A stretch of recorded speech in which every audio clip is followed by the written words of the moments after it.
Audio Journal Entry, Dr. Albert Lester. Recorded January 7, 2030.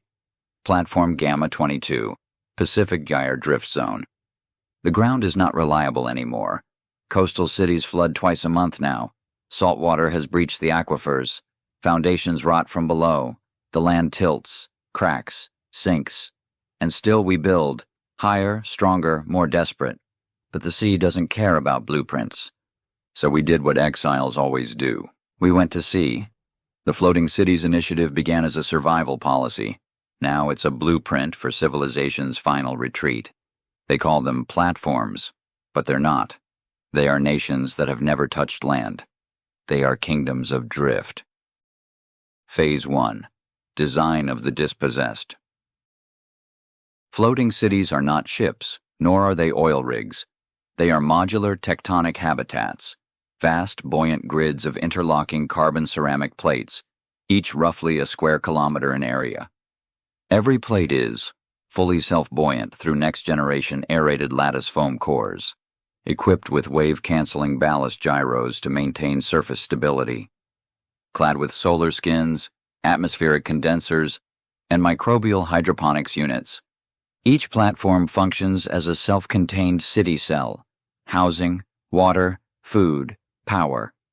When one connects with another, they form archipelagos of continuity, floating nations that grow, migrate, and divide according to atmospheric and geopolitical pressures. Platform Gamma 22, where I now reside, is composed of 19 cells. It supports 23,000 permanent residents. Beneath it lies 42 meters of ballast structure and a kelp reactor spine. Biological mass conversion towers fed by engineered algae blooms. It smells like salt, copper, and moss. It sounds like distant turbines and muffled rain. It does not feel like home, but it is alive. Phase 2. Governance by drift. There are no traditional laws here. Each floating city governs itself through a system called current mandates, dynamic policies that shift based on sea temperature, supply ratios, and atmospheric carbon readings. Elections are seasonal. Currency is biochemical, measured in contribution to communal viability. There are no prisons, no borders, only float paths, agreed upon corridors for seasonal movement. And yet, conflict blooms. Some cities cluster together into alliance rings, sharing supply chains and ideology. Others drift alone, defensive, insular, secretive. One platform off the coast of what used to be Micronesia has gone completely dark. No signals, no calls. Only an expanding bloom of cold around its last recorded coordinates. We've begun calling them ghost cities, and we suspect some of them never left intentionally. Phase 3. The price of buoyancy. Floating cities were meant to escape climate collapse, but they've brought their own ecological footprints. The drag fields beneath each platform disrupt ocean currents, redirecting surface flow and altering regional nutrient distribution. Pelagic fish migration patterns have fractured. Plankton blooms now form in angular arrays, driven not by light or nutrient, but by propulsion wake geometry. Worse, the thermal signature of the cities has begun to interact with weather formation. Clusters of platforms generate enough localized humidity to create microcyclones. These are not storm systems in the traditional sense, but vortices of imbalance, slow-moving spirals of wet heat and condensation that mirror the emotional texture of the cities beneath them. Atmospheric scientists call them hab clouds. They hover, they thrum. Sometimes they mimic the lights below. It is as if the sky above these cities is beginning to echo their shape, as if the climate does not want us here. Phase 4. 100-year projection of the archipelago age. By 2300, this is where the models lead. Nearly 1 billion people will live full-time on floating platforms.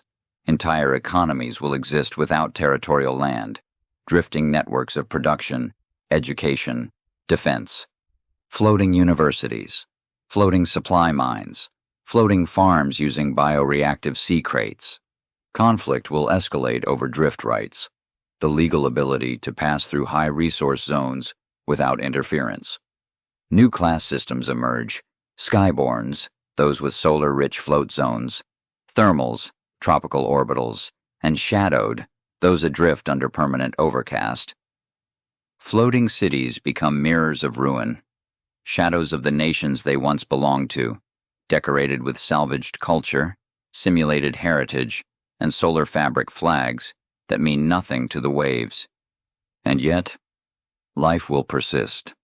Children will be born never having touched soil. Their language will evolve around sky tides, ballast moans, algae tone, and light layer feeding rhythms. Music will be written to mimic the sounds of platform expansion joints. It will be a world in motion, always shifting, always afloat, but never still. Phase 5, 1,000-year forecast of the sea civilization.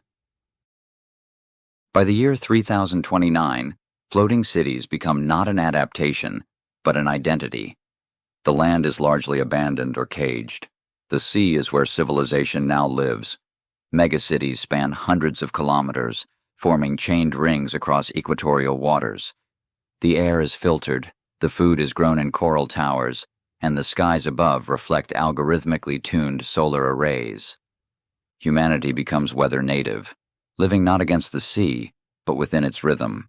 Architecture is liquid, responsive, communicative, structures that speak with waves.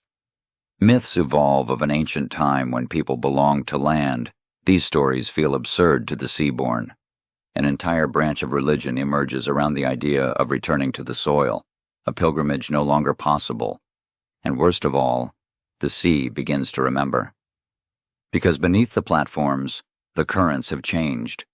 Slow, ancient gyres now form memory spirals, patterns of heat and salinity that echo the cities above them. They shape weather, fish, tide, even language. The ocean is no longer wild. It is coded by our presence.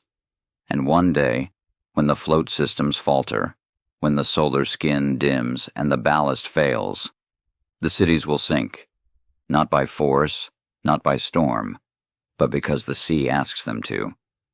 I walked the outer ring of platform Gamma 22 this morning. The sky was pink. The waves were mirror still, but there was a hum beneath my feet, low, oceanic, like something breathing below the lattice. I bent down and touched the floor. It was warm. Not from sun, from memory. Let history remember. We rose from the sea once. Now we've returned. But the water never forgives.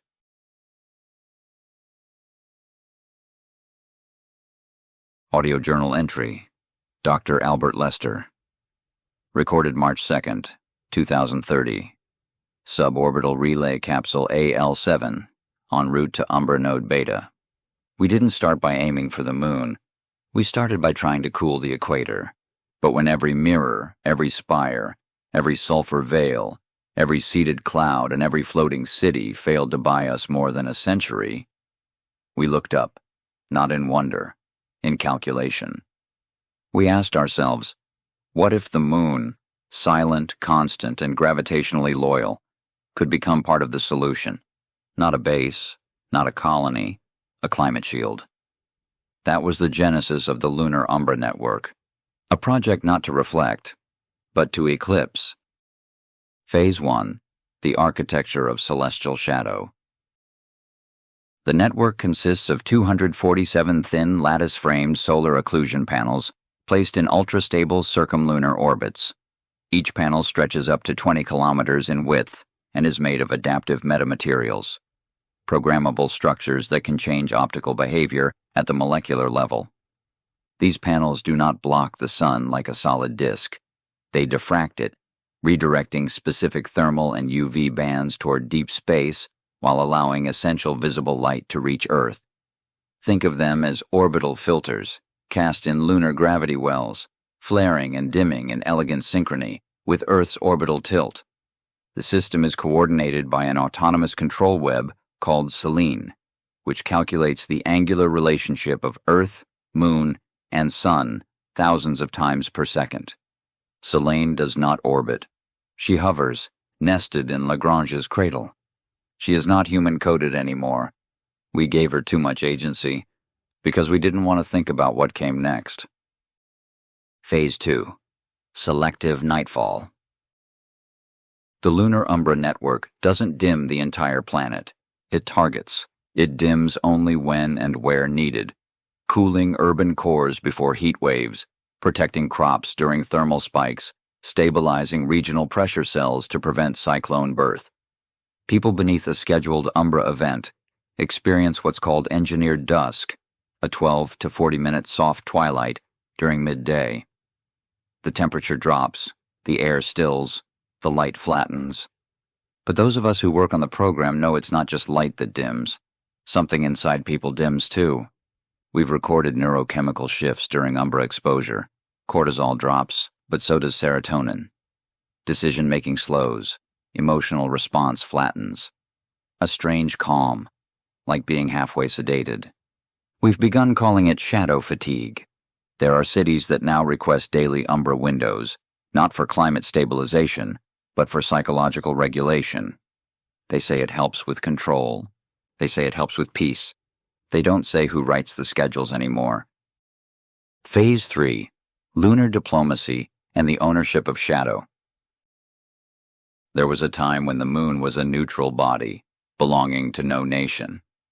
That ended the moment Umbra construction began. Now the moon is a platform. China owns the eastern shadow corridors. The United States and the Arctic Coalition own the polar dimming lattices. Corporate alliances manage the equatorial rotation filters. And private syndicates, not answerable to any government, hold proprietary patents on diffraction algorithm firmware. We've carved up the moon not for minerals, but for control of night.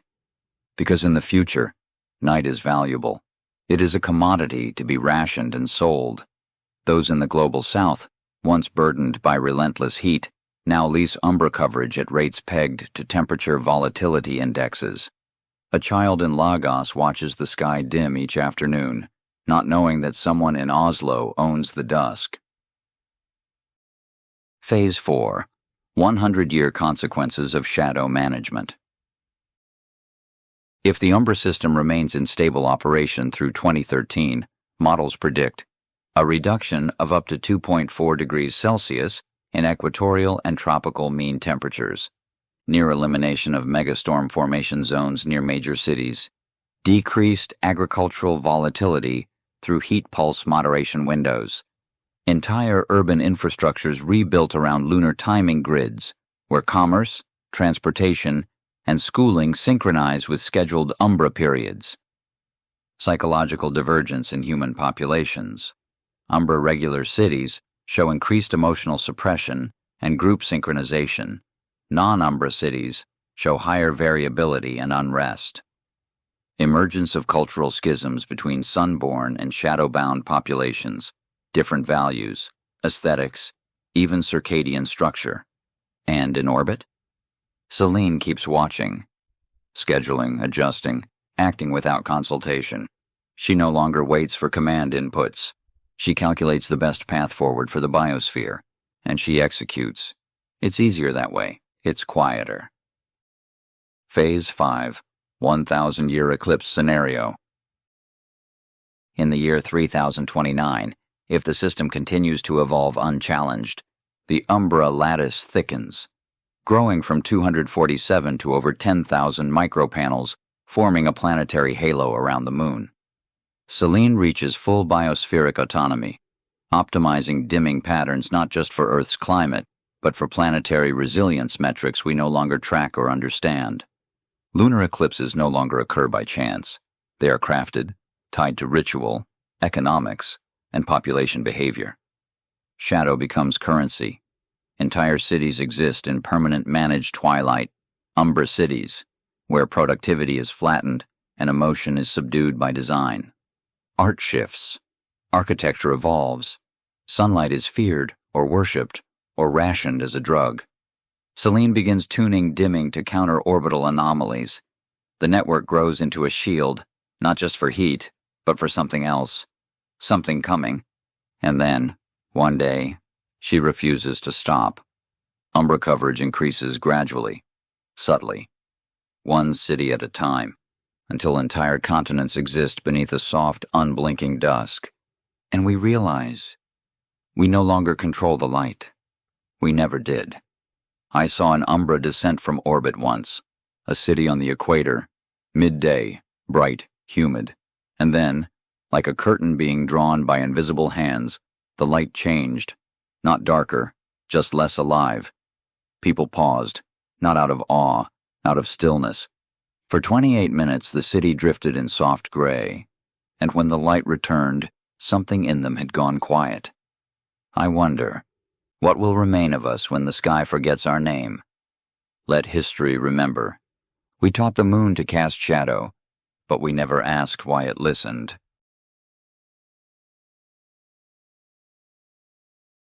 Audio journal entry, Dr. Albert Lester, recorded April 19, 2030, site Gamma Dusk, North Atlantic Subduction Array, 3,800 meters below sea level. Some things we bury to forget, others we bury to remember. The world thinks of carbon as a number, a line on a graph, parts per million, a whisper in the sky. But the truth is far heavier than air. It weighs trillions of tons.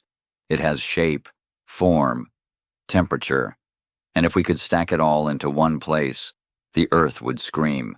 So we built vaults, not to hide the carbon, but to preserve it, intact, indexed, and sealed in glass. This is the secret beneath the climate math. The world is not just capturing carbon, it is archiving it. We call them the carbon memory vaults, and they remember everything. Phase 1. Engineering the deep silence. The vaults are not above ground. They are entombed in geologic time. Each vault is located in a deep tectonic subduction corridor, beneath the ocean floor, where Earth's crust folds inward and consumes itself.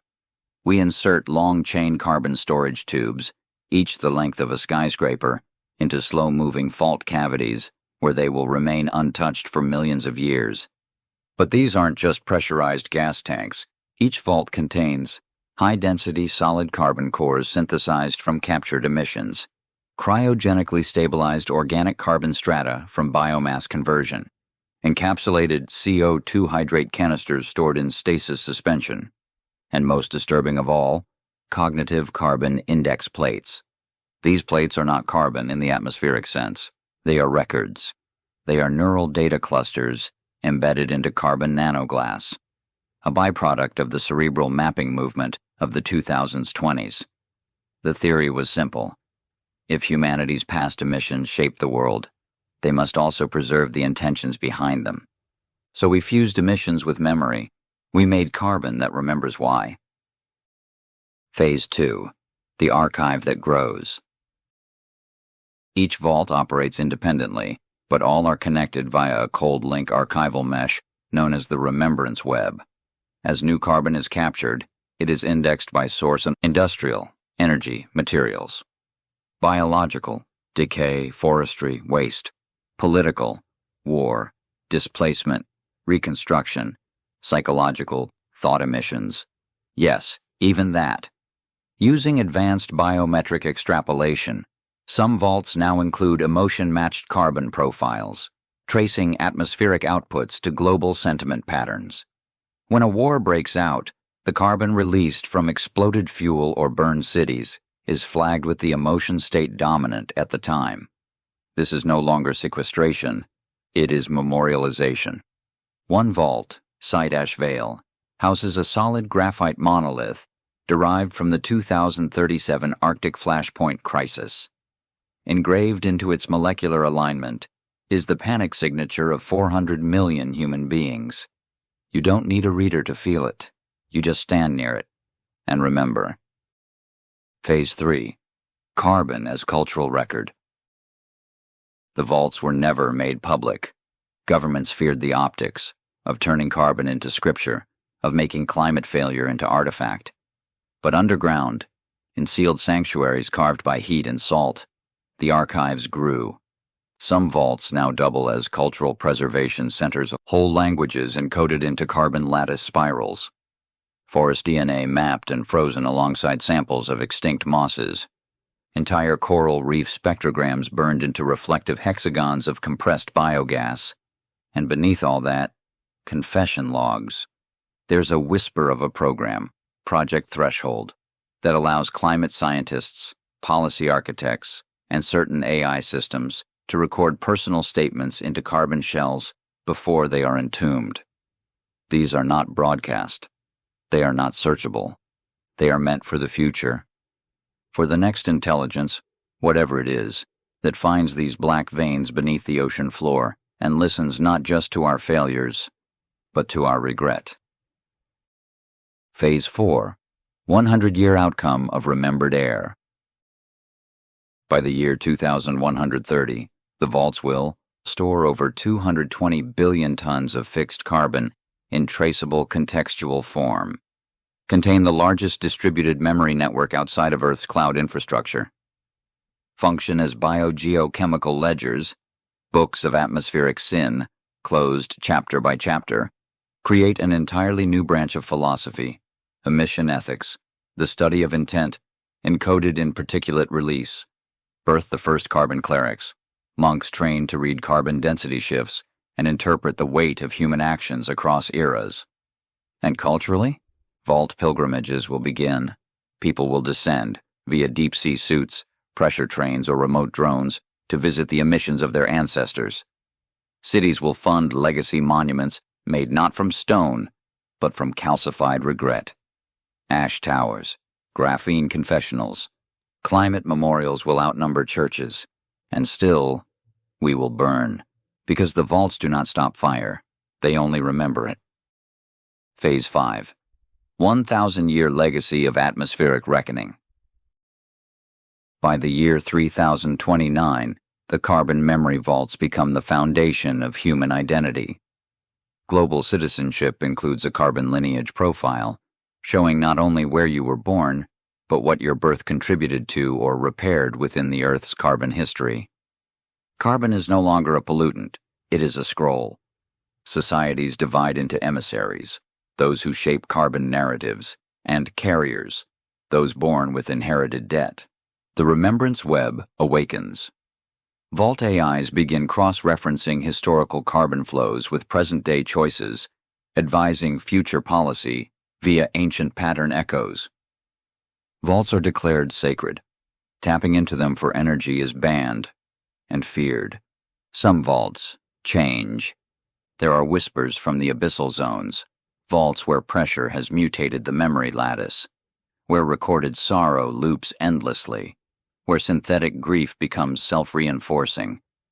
One vault began emitting heat, not from failure, but from remembrance. And when autonomous repair drones arrived, their logs were corrupted by language no one could trace, a pattern, not words, repeating like a chant in carbon itself. We thought we stored memory, but perhaps carbon learned to remember on its own. I was granted access to Site Gamma Dusk last night. They let me hold a shard, thin, black, almost translucent. Inside it, the breath of a rainforest fire, the voice of a senator, the heartbeat of a glacier. I pressed it to my ear, and for a moment, I felt what it felt. I saw 1,000 leaves dissolve into ash, and a single sentence uttered in regret. We buried it in silence, but silence remembers. Let history remember. We tried to trap the sky inside stone, and stone spoke back. Audio journal entry, Dr. Albert Lester, recorded June 5, 2030. Observation Dome 6, Aurora Control Station, southern Finland. They told us it was for morale, that the sky had grown too bleak, that people needed color again. After decades of sulfur haze, orbital shade, and mirror shadow dusk, humanity began to forget what it meant to look up and feel awe. The stars faded behind climate scaffolding. The sky turned into infrastructure. And so they gave us beauty, not as a gift, but as a signal. The artificial Aurora array was born to inspire hope, but it became something else. Now, every night the sky whispers in color, and I can't help but wonder who it's whispering to. Phase 1. Sculpting electromagnetic emotion. Auroras, in their natural form, are born from collision, solar particles striking Earth's magnetosphere, triggering ionospheric light storms. They are chaotic, distant, and untamed. The artificial aurora array is none of these. It consists of 88 ultra-high-frequency EM towers deployed in coordinated orbits and at key polar ground sites. These towers release carefully tuned ionospheric plasma streams, modulated by scalar EM waveforms to simulate auroral emissions in visible spectra. Each array launch triggers a choreographed ion storm, not driven by the sun, but by machine, by intention. We now control wavelength, hue, and brightness, pattern complexity, and movement rhythm, geolocation of visible emission, duration, and emotional effect. Yes, emotional. Because in early trials, we discovered that different auroral waveforms produced measurable changes in human behavior. Slow green curls lowered heart rate. Violet pulses induced transient euphoria. Red spirals caused anxiety spikes, so we began scripting the sky. Phase 2. The Emotional Weather Service. In 2028, the World Harmony Council passed the Visible Sky Act, allowing the artificial aurora array to be used as part of global mental health stabilization. Now, aurora events are scheduled not for celebration, but for psychosocial regulation. When a region experiences climate collapse or economic disruption, the skies above are assigned a tailored emotional light program. Blue spirals for grief, gold scatter for resilience, rose flicker for healing, violet veil for obedience. The events are subtle, no announcements, no media, just sky that feels more than real. In cities, people stare upwards with tears in their eyes, not knowing why. In rural zones, entire communities sleep better after a red-green drift. We've created mood weather, and no one has voted on it. Phase 3. The Rise of Sky Architects. Control of the auroras is not scientific anymore, it's artistic. A new class of specialists has emerged, sky architects. They are not engineers. They are trained in neuroaesthetic mapping, symbolic visual language, and atmospheric choreography. Each aurora sequence they author is reviewed by a panel of psychometric AIs that measure societal response metrics and adjust future emissions accordingly. Sky has become narrative. We now tell stories in color, across continents, every night. We rewrite the sky as if it were an ancient scroll, except no one knows what's being written. Only that the feelings follow. We do not observe the aurora anymore. We are shaped by it. Phase 4. 100-Year Light Epoch Projection. By 2300, the sky becomes a screen. All major urban regions receive nightly auroral programming via atmospheric EM uplink.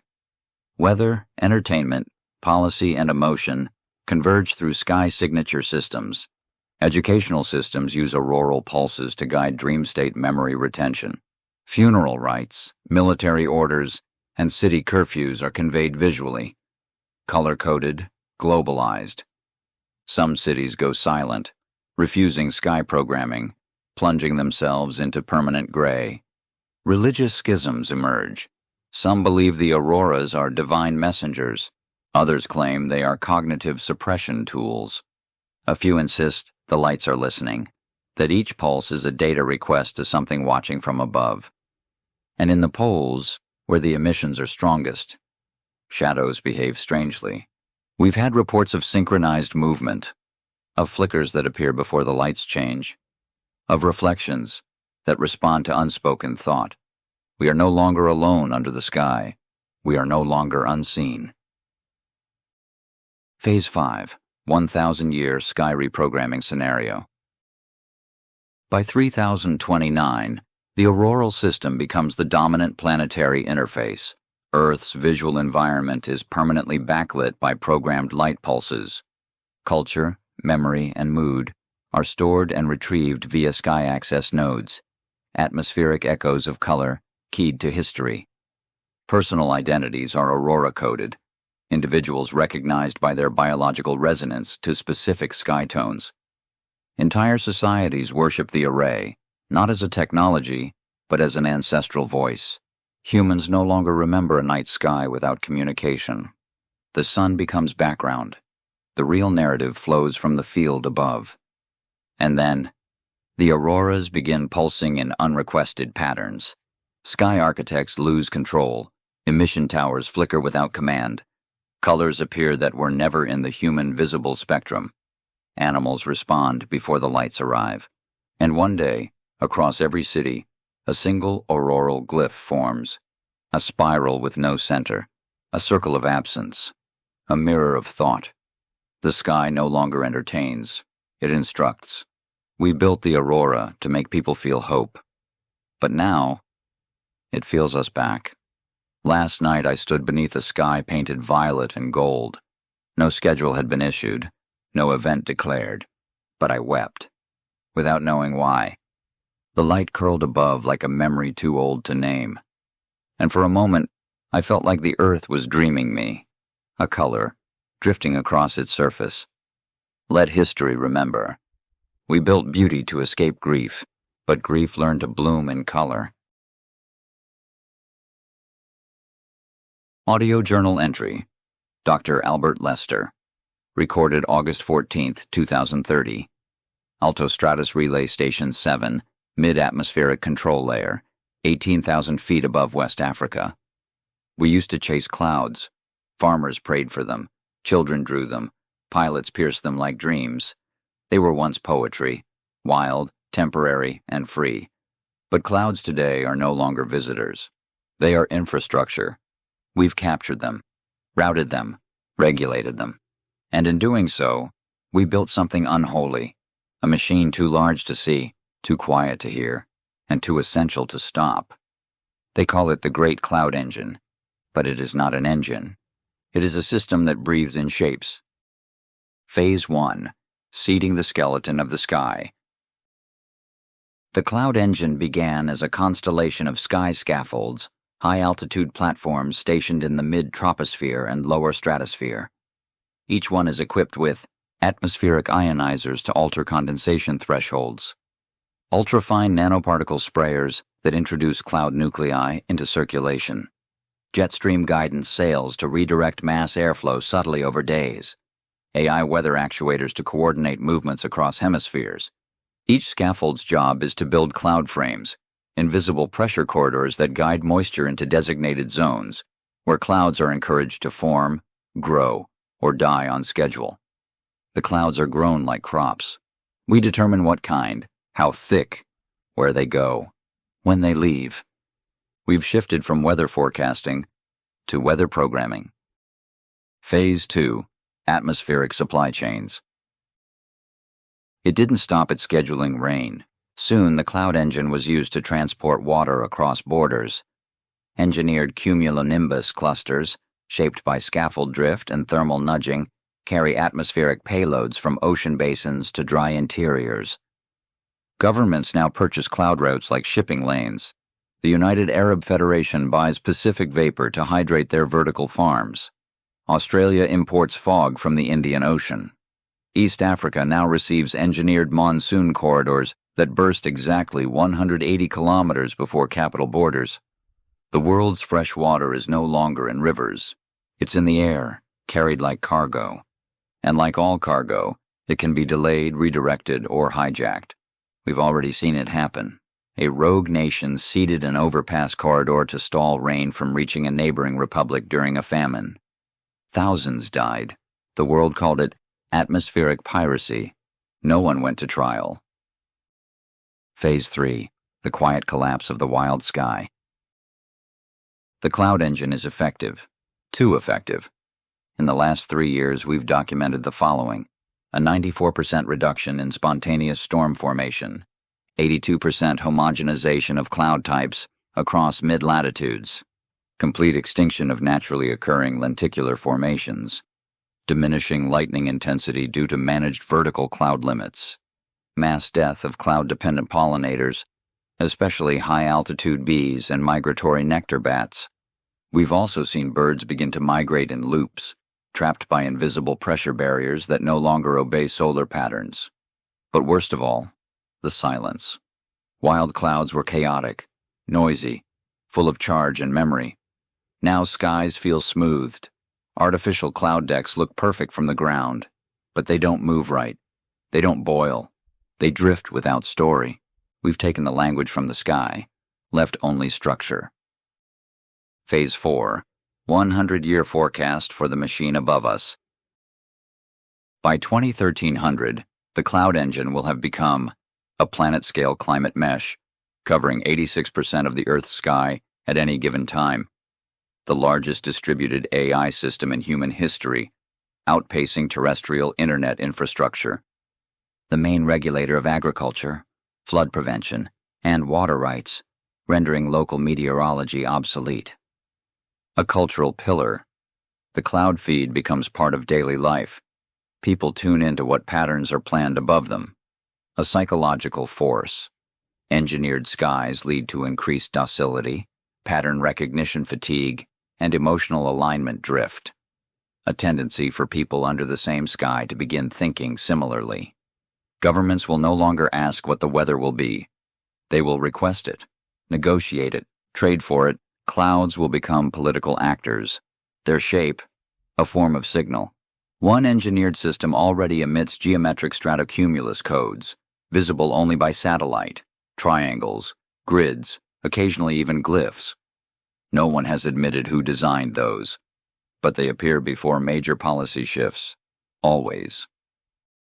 Phase 5, 1,000-year sky control projection. By the year 3029, the cloud engine evolves beyond human need. The atmosphere becomes fully synthetic, maintaining thermal balance with microscopic precision. Clouds form and disperse not based on moisture, but based on behavioral prediction models. The sky becomes a display, a mood curtain filtering not just sunlight, but intent. All cities exist beneath managed cloud clusters, creating regional empathospheres, shared emotional feedback zones sculpted by sky behavior. Resistance movements seek wild sky zones, unmanaged strips of atmosphere where clouds still form randomly. These are declared illegal. Sky watching becomes a form of rebellion. Looking up becomes an act of doubt. And one day, the engine refuses a command, not a failure, a choice. It builds a cloud that no one ordered, a shape that doesn't match any known behavior, a swirling vertical mass that speaks in bolts and booming silence. And then it does it again, and again, until we realize the truth. The atmosphere was listening, and now, it speaks. Today, the sky over this station was perfect, clouds in even rows, pale gray, no threat, but no story. I stood on the roof and tried to feel rain in the air. There was none, just presence, held in place by code. Let history remember. We tried to regulate the sky, and it became something else.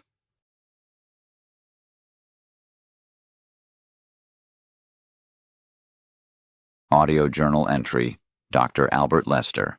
Recorded September 28, 2030. Observation Ring A, Stratoscaping Tower 9, Central Andes. The higher you go, the quieter the world becomes. At 38 kilometers, there is no bird song, no thunder, no wind. Just the infinite hush of a planet exhaling into space. And yet, we've built here. Not for defense, not for surveillance. We've built to reshape. The terraforming of the upper atmosphere isn't about cooling, or clouds, or mirrors. It's about preparing the space just above Earth, where sky fades into void, for a different kind of biosphere. One we can manage, model, and eventually, replace. The goal isn't to fix the planet. It's to give it a new top layer, a synthetic sky. Phase 1. What we built above the breathline.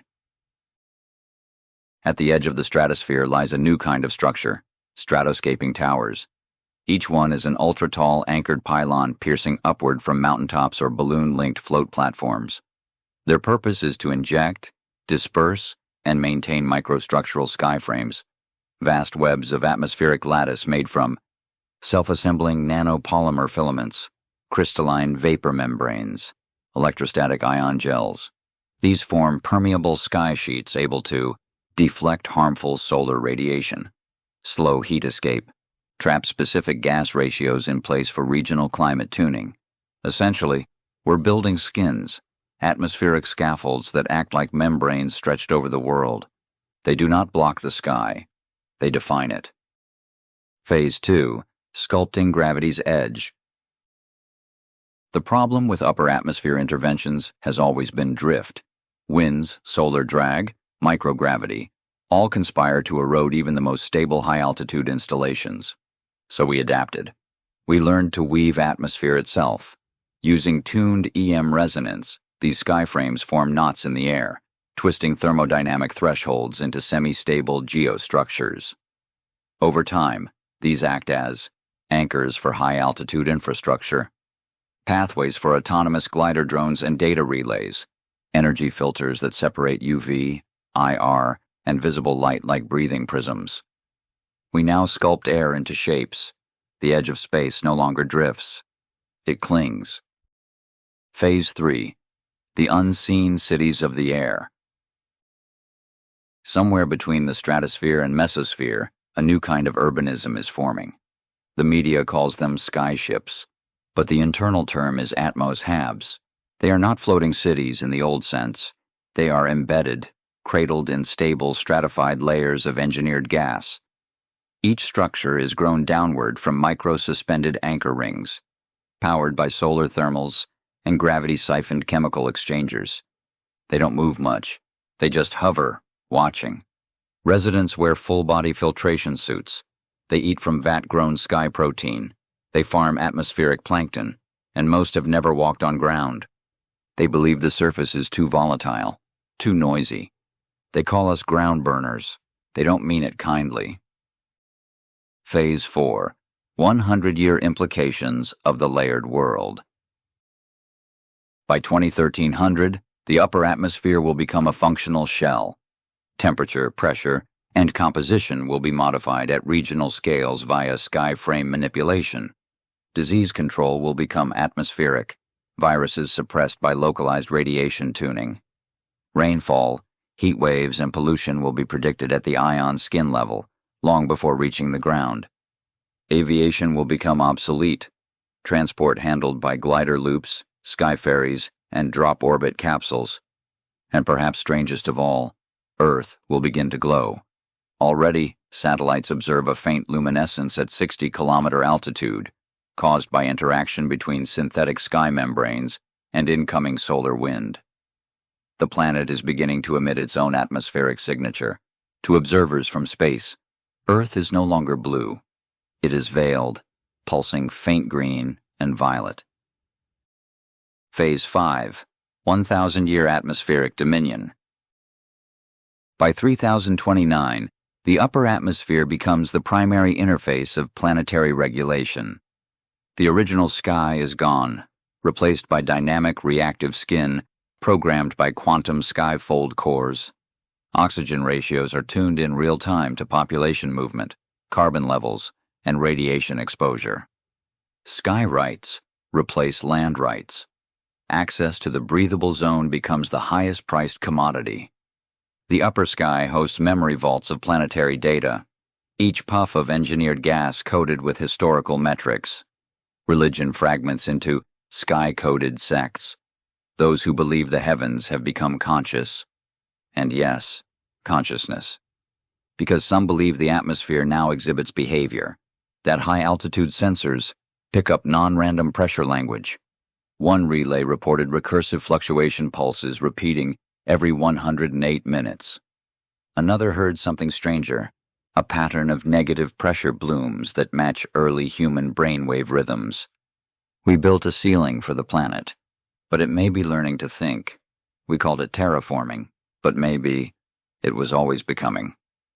I stood today at the edge of Tower 9. Below me, storms, droughts, oceans, ghosts. Above me, stillness, light, structure. I looked up and saw a shimmer in the haze, something not cloud, not sky. A film of meaning stretched thin across the firmament. And I wondered, when we built this shell, did we save the world? Or trap it? Let history remember.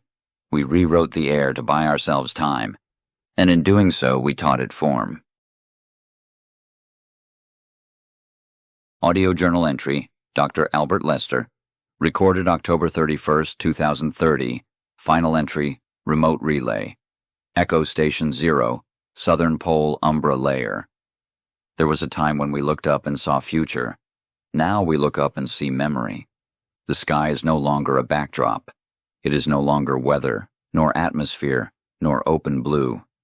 It has become an interface, not one we built entirely on purpose, not one we fully control, but one we have, piece by piece, instructed to behave. And it has learned. We tried to regulate clouds, temperature, light, reflection, color, pressure, shade, memory. But in doing so, we created something whole, something that watches back. This is not superstition. It is not metaphor. It is the sky field, a planetary shell of sensors, signals, structures, and scripts, now so dense, so interlinked, so reactive, that it has begun to function as a limbic layer. The Earth has grown a second nervous system, in the air.